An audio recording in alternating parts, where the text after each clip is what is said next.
For the love of games! Hey guys, how's it going? It's Steven here from pixelattack.net, and welcome to Pixel Peeks. Today we're going to be taking a peek at Middle-earth: Shadow of Mordor. I'm going to show you about 20 minutes of gameplay and just talk a little bit about the game and what it's offering. And yeah, it's going to be a good time. So this is Middle-earth: Shadow of Mordor. It's a third-person action, open-world action game developed by Monolith and published by WB Games.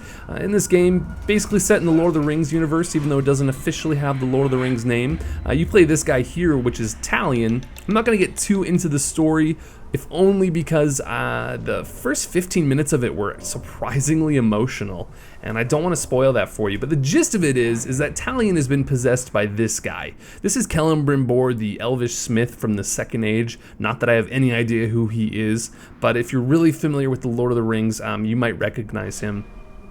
Or the Silmarillion, rather, you might recognize them, or just Tolkien's works in general, you might recognize them. That's what I'm trying to say. Anyways, and he has possessed Talion and gives him a whole bunch of awesome abilities, and Talion and Celebrimbor are both out for vengeance, which is exactly what we're going to do here today. The cool thing about Shadow of Mordor is this right here, which is the Nemesis system, it's called. And the Nemesis system is basically, what you're looking at here is all of the captains and war chiefs of Sauron's army, which has just recently returned to Mordor, which will then begin to kind of set the stage for events that will happen later in the Fellowship of the Ring. So the whole point of the game is very sandboxy, is that all of these captains are randomly generated. Let's click on Skog Ragemind here. So his appearance is randomly generated, his name, he has a power level there that kind of tells you how powerful he is. His motive is something that's randomly generated. And he also has a list of weaknesses and strengths. So he's vulnerable to stealth finishers. I can drop on him with stealth and just pretty much kill him outright, which is a fairly big weakness to have. He can also be damaged by combat finishers, but he hates ghouls, he hates pain, he hates graugs, he can grapple, and he's a fast runner. So if any of these things show up in combat, he'll go into like an enraged state and become really hard to kill. And all of these guys, let's take a look at this guy. Actually, no, let's take a look at, this is who we're going to try and take down today, Gunzda the Drunk. So Gunzda is also vulnerable to stealth finishers. He also has a fear of Caragors, which are these dog-like creatures. He hates his rival, Rug the Cannibal, so if he shows up, he's going to get really pissed off. And you can see a few other things. Summoner calls nearby allies to the fight. So all of these guys have their own sort of strengths and weaknesses that really require you to tailor how you're going to approach attacking each one of them. And they all have alliances here. You can see these two guys are bodyguards for this war chief here. That blue line kind of shows it off. And the cool thing is that these guys don't even just hang out in the world.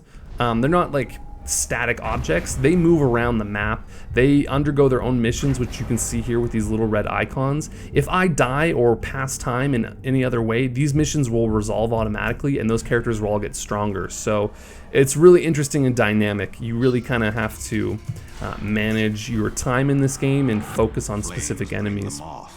Burn his soldiers and the war chief will emerge. Okay, so like I said, we're gonna go take down this guy. Let's take a quick look at him here and see what we're working with. Gunzda the Drunk. So he's vulnerable to stealth. He has a fear of Caragors. He hates his rival. He calls nearby allies to join the fight. He can rapid attack. He's battle hardened, so he's hard to kill. Refuses the killing blow for unworthy victims. So if he knocks me down and is gonna kill me, he might just walk away, which is interesting. So we're probably looking at a gang fight here. He'll have people who will call to come and help.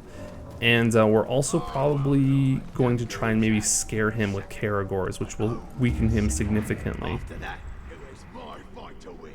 So I'm using my Wraith Vision. It's basically Eagle Vision from the Assassin's Creed games, and I'm just checking out all these Uruks. These yellow guys are the ones that I need to burn.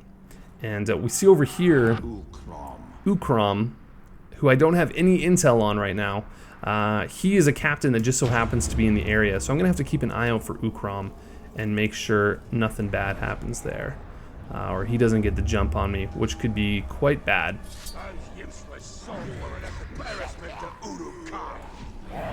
So I'm gonna shoot down this wasp nest. That's gonna create a bit of a distraction, and what I'm hoping is to give myself just a quick window here. What was that noise? It might have been the ranger. And I'm going to take out these archers just because they're going to be a nuisance if any of them spot me.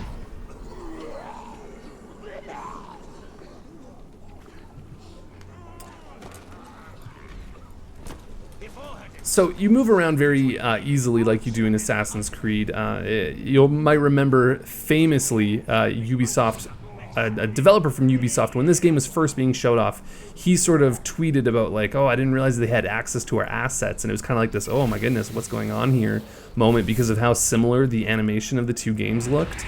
But the combat is actually very similar to the Arkham series of games, where it's sort of rhythmically timed combat, and you can counter with just a single button, and you unlock a bunch of abilities and stuff like that. I guess Assassin's Creed sort of has a bit of that style too, but it definitely feels a lot more. So here's one of our guys that we need to burn. So what I'm gonna do is I'm gonna shoot the campfire. It's gonna cause a big explosion.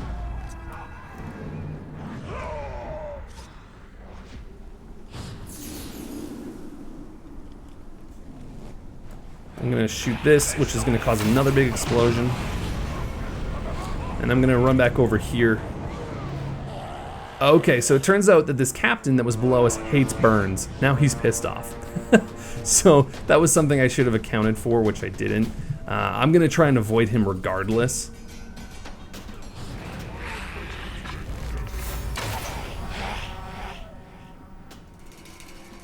And I don't believe anyone knows where I am, even though these Uruks have raised the alarm. Oh, yeah, someone definitely has spotted me. You can see my little silhouette there tells my last known position, so I'm gonna move away from this location and kind of loop around here. So these missions are not scripted, by the way. These are dynamically generated because of the events of, or my choices in the game and how captains have risen through the ranks. There are scripted story missions, but these red missions here, like these are all just unscripted. They just take place in the world depending on the choices you've made. So I'm gonna move back across here. I'm gonna see if I can get deeper into the fortress and try and light a few more of these guys on fire. I've got 2 out of 5 so far. I think we're making okay time. You can see a whole bunch of Uruks have entered the camp now because I have made the mistake of raising the alarm. Eventually that alarm will go down and we can move about a little more, a little less cautiously rather, but actually what I'm gonna do here is shoot that hornet's nest, which will piss off and hopefully cause a few of them to leave the area.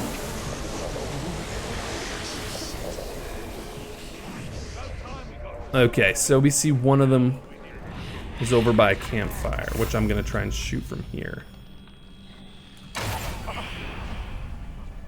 Okay, so that's another one burned. So taking on these war chiefs, like, what's this guy's name again? Oh, I keep forgetting.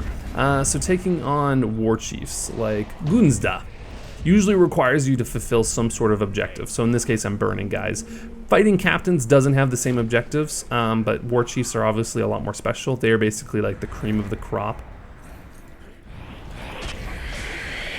I'm gonna release a Karagor from a cage, and he's gonna, you can watch this now. This thing's gonna go rampaging and just start attacking guys for me, which is gonna be rather nice. I'm all out of elf arrows though, or elf shot as it's called, so I need to go find some more of that. All right, so here, you can just find it scattered around the environment. That'll give me a few more to use. Let's see where someone else is. I wonder if that guy, I can see there's a yellow guy and he's close to some casks that I can explode, but I don't know if he's close enough. Yep, he was close enough. That's good.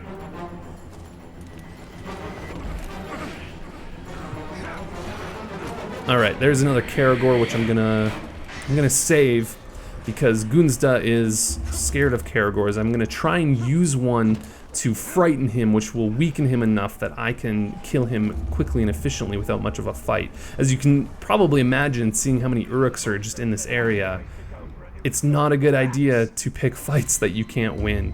You really want to use the environment to your advantage. You want to use your captain's weaknesses, all those things.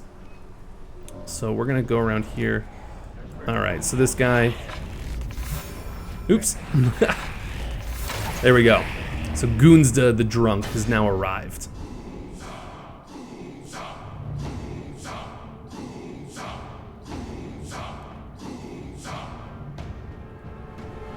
So like I said, all of these captains, they're randomly generated, they have their own personalities, but one thing that's really worth mentioning, and I'm gonna quickly take a look at Gunsta again here,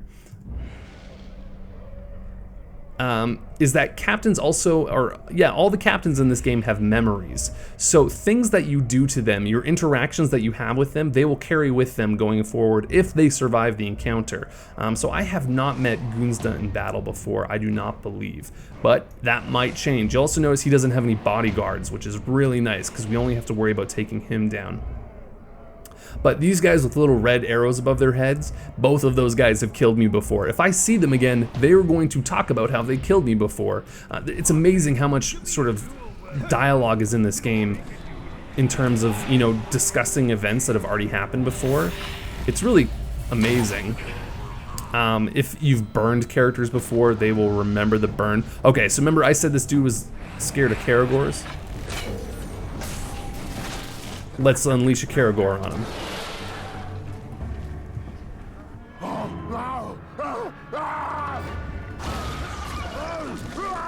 All right. Oh my god, he's gonna get eaten. I'm gonna ride this Caragor and I'm gonna finish him off while on the Caragor. So you can mount creatures in this game and you can dominate them with your Wraith ability, which basically mind controls them.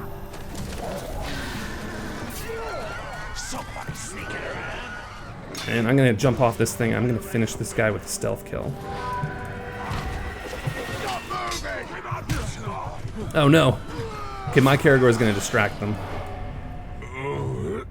What's happening? And quick little quick time event there. And I'm gonna cut his head off. And there we go, that's a war chief down. That guy was really low level, so that was pretty easy. I'm gonna collect this, which is a rune. Oh wait, first it's gonna tell me that he's dead. Great. And I've gotten some power, and I'm picking up a rune here, which I'll talk about once I get out of combat. So, actually, because we got some time, oh, here's some intel. So remember I said I didn't have any information on one of these guys. Who was it? Ukram. I didn't have any information on him. So now I can use this piece of intel. And wow, Ukram has a lot of vulnerabilities. That's good. Let's find Ukram and kill him while we're here. Or did I already? No, I didn't already kill him. So he might have left the area. It looks like he might have. Oh no, I see him. So I'm gonna take my Caragor, I'm gonna ride over and we're gonna finish off Ukram.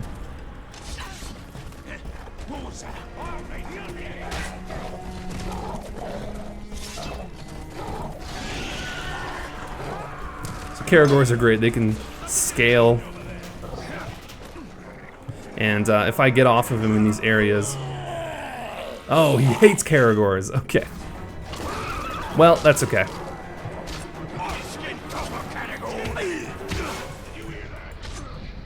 Oh geez, that guy hit really hard. Red blood!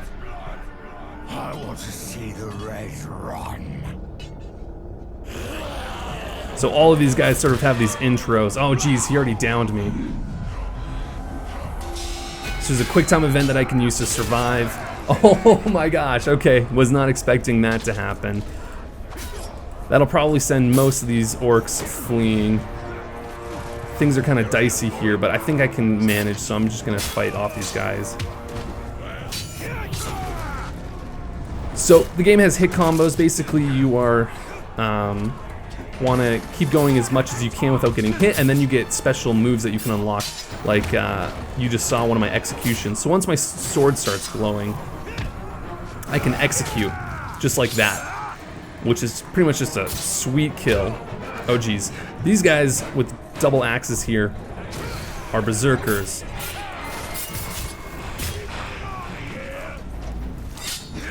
and they can't be attacked outright. And obviously the guys with the shields, you can't attack outright either. They will block your shield attacks. Also, you can't parry their attacks like you can other guys, so you need to get behind them.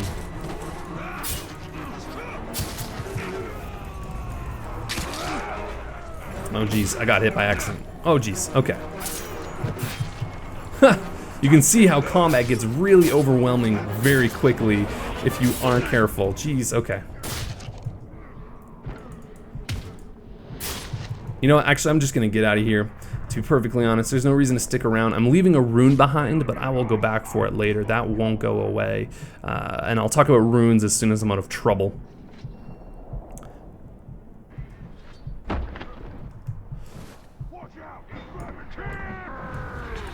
I'm gonna shoot that Karagor, and hopefully that'll create a bit more of a distraction so I can get out of here. Yeah, it's gonna start tearing through the ranks. Let's actually go back and I'll show you just exactly what that looks like. So they've all lost track of me. That Karagor is gonna distract them.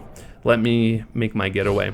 So one of the cool things about the missions in this game is that they don't have failure states in the traditional sense. Some of those early objectives, like burning the 5 guys. Oh geez, ghouls. They don't see me, but they'll go after the orcs. Alright, that'll let me slip by. So what was I saying? Oh, missions. So yeah, in the game, missions typically don't have failure states the same way that you might expect a game like Assassin's Creed would have. I'm just gonna mess with orcs for fun and just talk a bit. So in Assassin's Creed, you know, if you fail an objective, you just start the mission from a checkpoint. In this game, most missions do not have that. Now, when I'm doing a mission like burning 5 guys, sometimes those missions will have those types of parameters where I had one where, you know, I had to grab a guy and hold him for 30 seconds and he would squeal and the captain would come out. And if I killed him or if he died, then that mission would have to be started over from the beginning.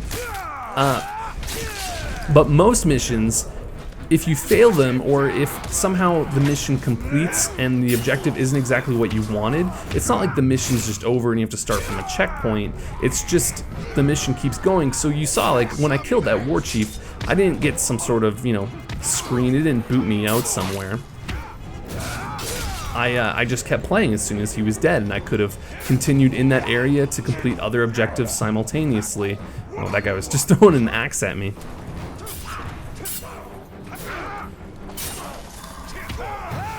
The other thing that's really cool about this game is the way the persistent AI works. So the captains aren't always these named figures. I'm gonna grab this guy. Oh no, he's all scared and running from me. I'm gonna show you guys something here. So, where is an orc? Where are you, orc? Oh, he's an archer. Yeah, you know what? Let's let the archer get me. So, one of the cool ways is that the game creates new captains, because obviously if you kill off old captains, they need to be repopulated. Is anytime you die to a non-captain orc, like this archer who I'm trying to, hello, hi, how's it going? You having a nice, it's a nice night to start. Oh geez, okay. So if he kills me, which I'm gonna let him, just because, you're gonna see a couple cool things that'll kind of round off the end of this video, talk a bit more about the Nemesis system. So he's not a captain. But if he kills me, he will get promoted to being one, because killing me is quite the feat, and this guy is worthy of a promotion. So let's see if that happens. There we go. Drive my lads so hard. He now just becomes a captain. That orc gets a name, he'll get his own personality and all of that. The game will just generate all of that, and he will now enter the Nemesis system. So you can see him. Oh, he's already dueling someone. And he just killed another captain who I didn't even know. And you see all his appearance change there. He got some bones. Now, because I died, all of the missions that were currently being offered, all of those red missions are now being resolved. So you can see here captains are being promoted, other captains who are undergoing tasks. So this guy just got promoted as well. other captains who are undergoing whatever missions they were on. Right now it looks like it's mostly promotions. They will either fail or succeed those missions apart from you. And it's really great because the game feels like the world doesn't revolve around you. You feel like just another cog in the machine, like you're one agent with all these others. You see now he's a nemesis. He's a revenge target that I can go after. And he now has his own mission, which you can see here in the mini-map. The interesting thing to note is I killed whatever that guy's name was, the drunk, and he was already immediately replaced by Skog. So now Skog is a war chief. Skog has a bodyguard who is this guy, and there's lots of cool things in the game. I only showed you just like a very small glimpse of things. If I wanted to, I could send this bodyguard to assassinate Skog, and I could go there to assist in that assassination. I could send a death threat to Skog, and that would mean he would get more, he would have more valuable weapon drops, or rune drops rather, which I'll quickly talk about because we have just enough time for it. So the other really interesting thing with Shadow of Mordor is this rune system. The game essentially has a loot system in it like you would find in an RPG. So all of your weapons have slots. Like in basic RPGs, you know, you have weapons that have slots and you can equip, sometimes it's gems or runes into them to augment their abilities. And this game has the exact same system. So here's my sword Urfael, and you can see here I've unlocked 4 different rune slots for it. And so now my sword does combat finishers, do extra damage against captains, recover 1 elf shot for each Wraith Flash kill. I also have runes for my bow, which are a different set of runes entirely, and then also runes for my dagger as well. So, I mean, we can click here, you can see these are all the runes I've unlocked. They have levels, which, you know, as their level increases, that's usually when their percentage goes up as well. So it's a really interesting system. And it's cool because captains drop runes. Anytime you kill a captain, he'll drop a rune, and you can, you know, like I said, you can send death threats, and that will ensure that the captain drops a really powerful rune, but it also makes the captain really, really tough to kill because he'll be expecting you. So I think that's pretty much all we have time for today. I hope this gave you a pretty good taste of what's going on in Shadow of Mordor. It's a really cool game. The open world is a lot of fun, and I mean, you just feel like a badass in this game, which is exactly what I think they were going for. Combat is vicious and brutal, and I'm having a really good time with it. So if this looked interesting to you, be sure to check out Shadow of Mordor. And thank you so much, guys, for watching. If you want to watch more awesome videos like this, be sure to check out pixelattack.net, and I will see you guys next time.